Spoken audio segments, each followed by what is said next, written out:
राष्ट्रवादी काँग्रेस शरद पवार पक्षाचा जो मतदार आहे तो सर्वसामान्य मतदार आहे आणि हातावरती पोट असलेला मतदार आहे.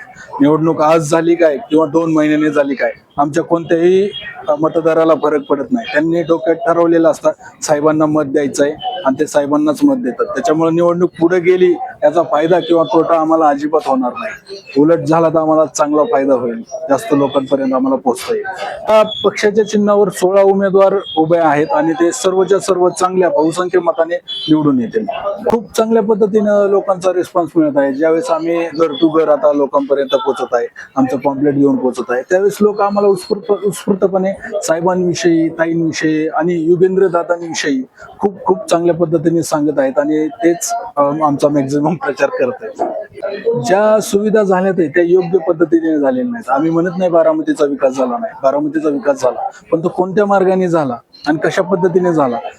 श्रीमंत आणि गरीब यांच्यातली दरी ह्या भागात बारामतीत पाठीमागच्या काही काळात वाढतच गेली. ती कमी करण्यासाठी कोणीही प्रयत्न केला नाही.